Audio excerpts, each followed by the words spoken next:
नमस्कार दोस्तों, क्या हाल है। मैं हूँ शीतल और ड्रामा एक्सपो में आपका स्वागत है।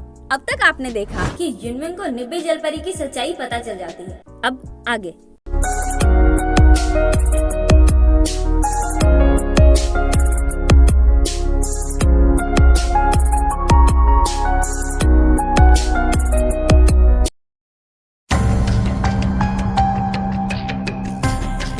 एपिसोड की शुरुआत युनमिंग से होती है, जिसे अपनी आंखों पर विश्वास ही नहीं हो रहा कि उसने अभी क्या देखा। निब्बी वहाँ से चली जाती है और युनमिंग सदमे में अपने रूम की तरफ लौटता है। बिग और जियोंग बियर खरीदने के लिए बाहर जा रहे होते हैं। युनमिंग को सामने से आता देख वो उसे पूछते हैं साथ में चलोगे, पर युनमिंग इतने शॉक में है कि वो कुछ सुन ही नहीं रहा कि ये लोग क्या बोल रहे हैं। वो चुपचाप रूम की ओर जाने लगता है और ये लोग बियर लेने के लिए चले जाते हैं। अंदर आकर वो सारी चीजें याद करने लगता है कि कैसे निब्बी से उसकी पहली मुलाकात हुई थी, बाथरूम में निब्बी का जलपरी वाला रूप, निब्बी का एक ही सांस में पानी का पूरा बॉटल गटक जाना और आज का इंसिडेंट। ये सब सोचने के बाद युनमिंग सदमा इंटू 100। वो बोलता है वो सच में एक जलपरी है। तभी निब्बी की आवाज आती है, क्यों, तुम्हें विश्वास नहीं हो रहा? निब्बी उसके पास आकर बोलती है, अब जब तुम्हें सच्चाई का पता चल गया है तो तुम्हें मरना होगा।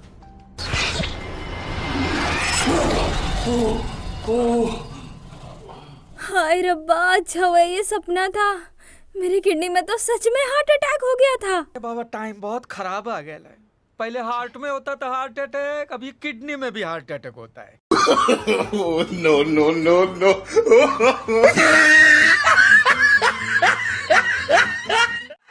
दूसरे दिन ये लोग ब्रेकफास्ट कर रहे होते, तभी अपना पियानो टाइपिस्ट डोलते डोलते वहाँ आता है। बेचारा रात भर सो ही नहीं पाया।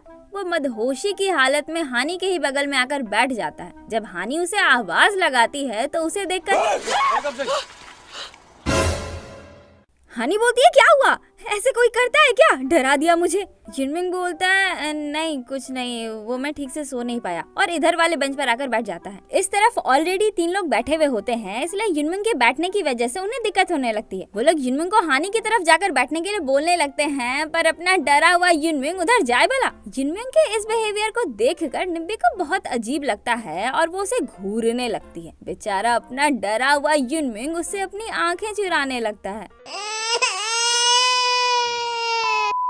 बहुत बोलने के बाद भी जब युनमिंग उस साइड नहीं जाता है तो हार कर येयोंग उस साइड जाकर बैठ जाती है और इशारे में निब्बी से पूछती है कि इसे क्या हुआ। निब्बी भी इशारे में बोलती है पता नहीं, और दोनों युनमिंग को ही घूरने लगते हैं। तभी खाते खाते और बातें करते हुए गलती से जियोंग निब्बी की तरफ दूध गिरा देता है।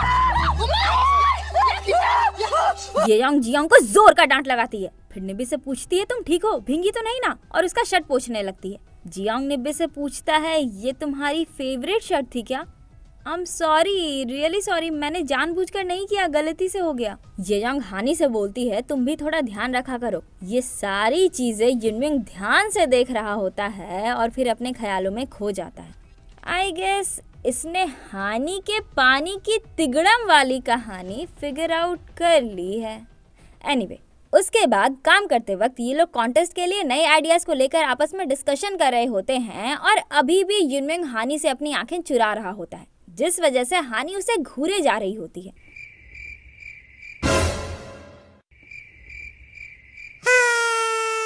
हानी येयोंग को बोलती है आज इसे हुआ क्या है, मुझसे आंखें क्यों चुरा रहा है? येयोंग बोलती है क्या पता, पर क्या बात है, उसकी आंखें चुराने से तुम्हें बड़ा बुरा लग रहा है? हानी बोलती है भग, ऐसा कुछ नहीं है। येयोंग बोलती है नहीं, ऐसा ही है, तुम्हें बुरा लग रहा है। हानी बोलती है बिल्कुल भी नहीं, और कामों में लग जाती है। दूसरी तरफ अपना परफेक्ट एप्पल अपने फोन को निहारते हुए डिप्रेस हो रहा है, क्योंकि इतनी दूर जाकर हानी से सारे डाउट्स क्लियर करने के बाद भी हानी ने इस बेचारी को अभी तक एक भी कॉल नहीं किया।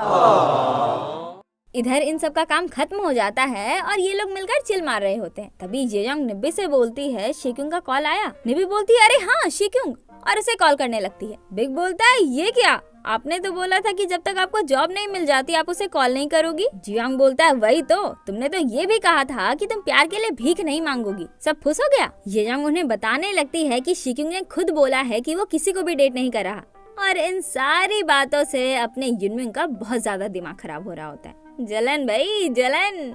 हानी बार बार शिकिंग को कॉल कर रही होती है पर उसका नंबर बिजी आ रहा होता है क्योंकि ये जनाब भी हानी को ही कॉल कर रहा है। शिकिंग भी लाइक इतनी देर से किससे बातें कर रही है, और इधर बार बार लाइन बिजी आने की वजह से हानी भी उदास हो रही है। उधर शिकिंग बोलता है ये मेरा आखिरी कॉल होगा, अगर अभी भी उसने नहीं उठाया तो कोई ना, मैं कभी और कर लूंगा। पर फॉर्चुनेटली इस बार कॉल लग जाता है। ये उसका कॉल आता देखने भी बहुत खुश, और बेचारे हमारे पियानो टाइपिस्ट को बहुत जोर की जलन आ रही है। निब्बी जैसे ही उसका कॉल उठाकर हेलो बोलती है वैसे ही युनमिंग उसके सामने आकर खड़ा होकर उसे घूरने लगता है। फिर बोलता है कितना बकबक करती है और चला जाता है। उसके बाद निब्बी की नॉन स्टॉप बकबक पर अपने परफेक्ट एप्पल की धुआंधार हंसी शुरू। दिल जब से मिला है कोई तो वजह है, इश्क हुआ है।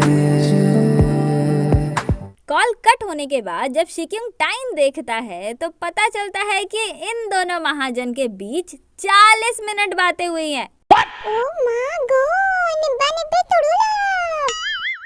निब्बी ने शिकिंग को कॉन्टेस्ट के भी बारे में बताया है एंड फॉर्चुनेटली JH कंपनी भी इस इवेंट को ऑर्गेनाइज करने में अपना पार्टिसिपेशन दे रही है। इसीलिए अपना परफेक्ट एप्पल पहुंच जाता है अपनी स्टाइलिश लेडी के पास क्योंकि इन जनाब को उस कॉन्टेस्ट का जज बनना है। अपनी स्टाइलिश लेडी बोलती है पर पिछले साल तो तुमने जज बनने के लिए मना कर दिया था, तो इस बार अचानक से क्या हुआ। इस पर अपना परफेक्ट एप्पल फिलॉसफी झाड़ने लगता है कि ये कॉन्टेस्ट कोरियन फूड के ग्लोबलाइजेशन के लिए है। मैं नादान था जो पिछली बार इतनी बड़ी अपॉर्चुनिटी छोड़ दी, पर इस बार मैं भी अपने देश के लिए कुछ योगदान देना चाहता हूँ।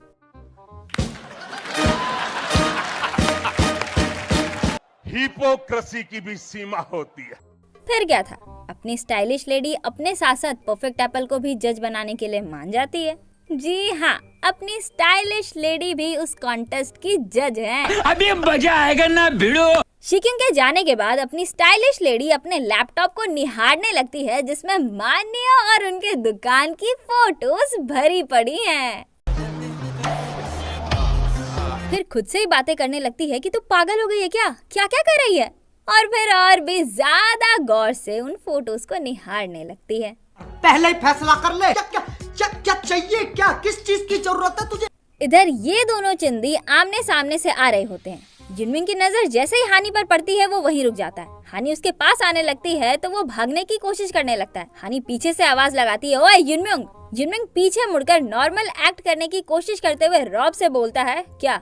हानी बोलती है, क्या हुआ, क्या है, कल हमारा झगड़ा खत्म हो गया था ना, तो आज नजरें क्यों चुरा रहे हो। ज्यादा नखरा करना तुम्ही को आता है क्या, तुमसे ज्यादा नाटकबाज मैं हूँ, समझे। अब से मैं तुमसे बात ही नहीं करूंगी। तभी ये लोग उन्हें खाने के लिए बुलाते हैं। जियोंग पानी की पाइप से मस्ती कर रहा होता है और सभी पर पानी पड़ा रहा होता है। तभी हानी भी वहाँ आती है और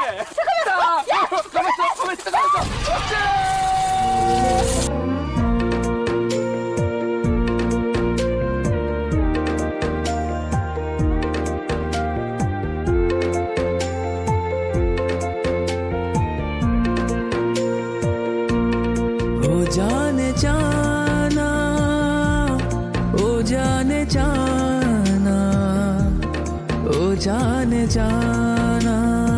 देखा, मैंने कहा था ना कि युनमिंग ने हानी का पानी वाला तिगड़म फिगर आउट कर लिया है। एनीवे, ये योंग जियोंग को कूट कूट कर मारने लगती है। हानी बोलती है, थैंक यू, मुझे तो लगा था कि तुम मुझसे नफरत करते हो, लेकिन मैं गलत थी, तुम तो मेरी परवाह करते हो, तुम बहुत मस्त हो। युनमिंग शर्मा कर वहाँ से भाग जाता है। उसके बाद ये लोग अपने अपने लंच को लंच बॉक्स में डालकर शेक कर रहे होते हैं ताकि खाना अच्छे से मिल जाए और स्वाद उभर कर आए।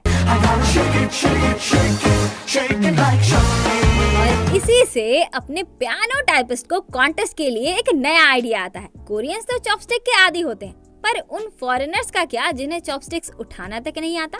मतलब सपोज हमारी ही बात ले लो, अगर हम कोरिया जाएंगे तो वहाँ के फेमस डिशेस जिसमें चॉपस्टिक का यूज कंपलसरी है वो कैसे खाएंगे। हमें तो चॉपस्टिक यूज करना नहीं आता ना, हाँ आई नो, हम लोग तो हाथ से ही खा लेंगे cause we are legendary, but उन फॉरेनर्स का क्या जो अपना खाना सिर्फ छुरी चम्मच से ही खाते हैं? हाँ, वो तो चॉपस्टिक यूज नहीं कर पाएंगे ना। इसीलिए अब इनका प्लान एक ऐसा लंच बॉक्स बनाने का है जिसमें खाना शेक करके ही बन जाए और खाने के लिए चॉपस्टिक की जरूरत भी ना पड़े। वेल, ये लॉजिक मेरे समझ से थोड़ा बाहर है, पर कोई ना, अब राइटर यही आइडिया के साथ आया है तो क्या ही कर सकते हैं, वैसे भी ड्रामा है। चलते। अब ये लोग फुल एक्साइटेड कि कॉन्टेस्ट में अपना डंका बजा कर ही आएंगे और इनको देखकर मिस्टर सुनक्यू बहुत खुश हो रहे हैं कॉज जिन जिन कारणों की वजह से मिस्टर सुनक्यू इन्हें यहाँ लेकर आए थे वो सारे प्रॉब्लम सॉल्व हो गए हैं। उधर सरप्लस हाउस के बाहर अपने मानियो पौधों को पानी दे रहे होते हैं क्योंकि मिस्टर सुनक्यू अपने प्यारे प्यारे पौधों की देखभाल का काम मानियो पर छोड़कर गए हैं। तभी ये लोग घर लौटते हैं। गाड़ी से उतरते ही हानी दौड़कर मानियो के पास जाती है। इस बार मानियो को देखकर अपने युनमिंग की अलग ही क्यूरियोसिटी है। एज ही नो कि हानी एक जलपरी है तो जाहिर है कि ये अब मानियो को लेकर क्यूरियस है ये जानने के लिए कि मानियो असल में है क्या। एनीवे, यहाँ पर मान्य और सुनक्यू का एक और जिगरी दोस्त वाला इंटरैक्शन दिखाया जाता है जो कुछ ऐसा होता है। Thank you. Welcome. उसके बाद ये लोग अंदर चले जाते हैं और मान्यो हानी से एक्साइटमेंट के साथ पूछते हैं वो वहाँ आया था। निब्बी बोलती है कौन? शिक्यूंग। आपको कैसे पता? क्यूरियोसिटी का मारा अपना पियानो टाइपिस्ट छुप कर उनकी बातें सुनने लगता है। मान्यो बोलते हैं मैंने ही तो उसे वहाँ भेजा था जब वो यहाँ आया था। हानी बोलती है सच में? पर उसने तो कहा था कि वो वहाँ चीज लेने आया है, मतलब वो मुझसे मिलने आया था। अरे वाह, थैंक यू सो मच मान्यो। एक तरफ जहाँ अपनी निब्बी खुशी से उछल रही है तो वहीं दूसरी तरफ अपना पियानो टाइपिस्ट जल के राख हो रहा है। ये तो जलपरी लोग की अद्भुत दुनिया को और करीब से जानना चाहता था, पर निब्बी ने तो इसकी क्यूरियोसिटी में ही आग लगा दी। बेचारा युनमिंग इरिटेट होकर अंदर चला जाता है। उसके बाद ये लोग अपने नए आइडिया पर डिस्कशन कर रहे होते हैं। कॉन्टेस्ट के लिए अब बस 2 ही दिन बचे हैं और इन्हीं 2 दिन के अंदर इन्हें सारा काम करना है। इनके पास मेनली 3 काम है। पहला, लंच बॉक्स के लिए नाम डिसाइड करना। दूसरा, लंच बॉक्स के लिए एक ऐसा कंटेनर डिसाइड करना जो हल्का भी हो और जिससे खाना भी ना गिरे। और तीसरा, लंच बॉक्स का डिजाइन।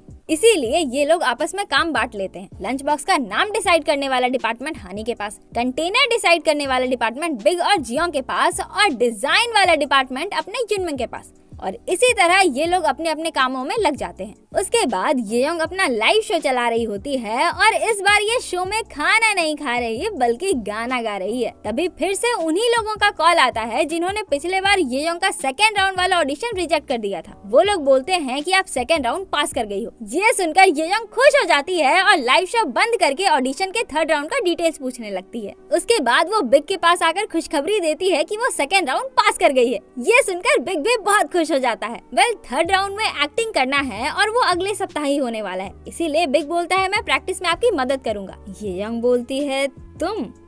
ठीक है, कुछ नहीं से कुछ सही, और दोनों मिलकर प्रैक्टिस करने के लिए चले जाते हैं। वेल, स्क्रिप्ट के अनुसार इन्हें कपल्स की एक्टिंग करनी है जो बेड पर लेटकर अपने रिलेशनशिप को लेकर बातें कर रहे हैं। अब बिग ऑकवर्ड, वो बोलता है हमें बेड पर लेटकर प्रैक्टिस करना होगा। येयोंग बोलती है हाँ चलो अब आ जाओ प्रैक्टिस करते हैं, और बेड पर लेट जाती है। अब बिग की फटके 4।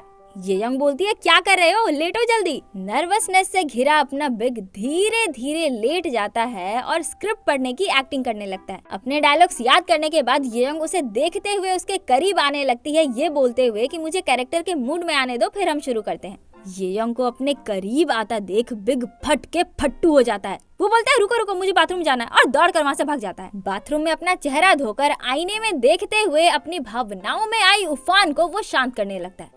उसके बाद फिर से येयोंग के पास आता है। येयोंग उसके साथ मस्करी करने लगती है ताकि उसे नर्वसनेस फील ना हो। बिग बोलता है मैं नर्वस नहीं हूँ, चलो शुरू करते हैं, और लेट जाता है। येयोंग फिर से उसके करीब आकर कैरेक्टर के अकॉर्डिंग अपना मूड सेट करने लगती है। बिग एक टक से उसे ही देखे जा रहा है और उसकी नर्वसनेस की भावना उसके परम सीमा तक पहुंच चुकी है।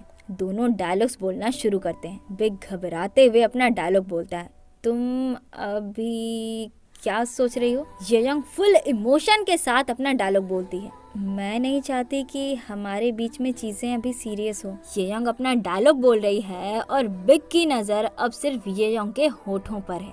ये बंदा इतना ज्यादा नर्वस हो चुका है, इतना ज्यादा नर्वस हो चुका है कि अपने आगे के डायलॉग्स भूल जाता है और उठकर बैठ जाता है। ये यंग बोलती है, क्या यार, बस अब एक ही लाइन बची है, तुम्हें बस इतना बोलना है कि ठीक है, जल्दीबाजी नहीं करते हैं और उठकर रूम से चले जाना है, बस खत्म, इतना ही तो करना है, समझे? बिग बोलता है, हाँ ठीक है, चलो शुरू करते हैं, और दोनों फिर से शुरू करते हैं। ये यंग फुल इमोशन के साथ बोलती है, मैं नहीं चाहती कि हमारे बीच में चीजें अभी सीरियस हो। बिग घबराते हुए अपना डायलॉग बोलता है, ठीक है, जल्दीबाजी नहीं करते हैं, और साइलेंट हो जाता है। ये यंग आंखों से इशारा करती है बाहर जाने का, बट देन अगेन इसका नर्वसनेस, ये बंदा ब्लैंक हो चुका है, इसे ध्यान ही नहीं है कि अब आगे उठना है, जाना है, क्या करना है, कुछ नहीं, पूरा ब्लैंक है ये यंग भी लाइक दैट, तेरी यार रहने दो, तुमसे ना हो पाएगा। पर तभी अचानक से ये होता है कि हमें आशिकी आ गई।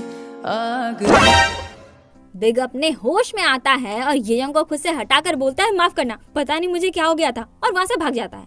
ये यंग अभी भी हैरान है। उसके बाद शाम को जेएच कंपनी में ये लोग मिलकर अपनी चालबाज वमनिया जना का बर्थडे सेलिब्रेट कर रहे हैं। जी हाँ, आज ही वो दिन है जब चालबाज अमारा से भी ज्यादा चालबाज जीव इस धरती पर पैदा हुई थी। जना की कोवर्कर पूछती है, वैसे शेफ शिक्यूंग कहाँ है? वो तुम्हारा बर्थडे सेलिब्रेट नहीं करेंगे क्या? बहुत देर से नजर नहीं आए हैं। इस पर जना चुप हो जाती है, उसे समझ ही नहीं आ रहा कि वो क्या बोले। तभी दूसरी कोवर्कर बोलती है, वो जरूर जिना के लिए सरप्राइज प्लान कर रहे होंगे, आखिर दोनों कपल्स हैं, एंड ब्ला ब्ला ब्ला। उनकी बातों पर जिना झूठी हंसी हंस रही होती है, cause she knows कि ऐसा कुछ नहीं है। इनफैक्ट शिक्यूंग को तो पता भी नहीं है कि जिना का बर्थडे है। एनीवे, उसके बाद जिना शिक्यूंग के पास आती है और बोलती है, आज आपके पास टाइम है? शिक्यूंग बोलता है, रियली सॉरी, एक्चुअली आज मुझे कुछ पर्सनल काम है। ये सुनकर जिना का मुंह उतर जाता है। शिक्यूंग बोलता है, माफ करना, किसी और दिन, ठीक है, और बाय बोलकर चला जाता है। जिना बहुत उदास हो जाती है। तभी मिस्टर सुनक्यू का मैसेज आता है, जो साथ में जिना का बर्थडे सेलिब्रेट करने के लिए उसे घर बुलाते हैं। ये देखकर जिना थोड़ा इमोशनल हो जाती है।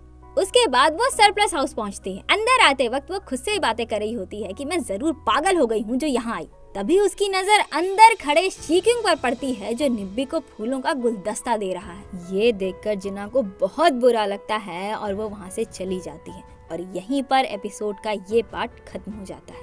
तो कैसा लगा ये एपिसोड? कमेंट करके जरूर बताइएगा। और हाँ, हमारे सोशल मीडिया अकाउंट्स को भी फॉलो कर लीजिए। अकाउंट्स का लिंक हमारे डिस्क्रिप्शन में भी है और साथ ही आपके स्क्रीन पर भी स्लैश हो रहा है। अब अगर ये वीडियो आपको अच्छी लगी तो एक लाइक कर दीजिए, अपने जैसे ड्रामा लवर दोस्तों के साथ इसे शेयर कर दीजिए, और अगर आप इस चैनल पर नए हैं तो चैनल को सब्सक्राइब किए बिना बिल्कुल मत जाइएगा। तो आज के लिए बस इतना ही, मिलते हैं किसी और दिन किसी और वीडियो के साथ। तब तक के लिए अलविदा, जय हिंद।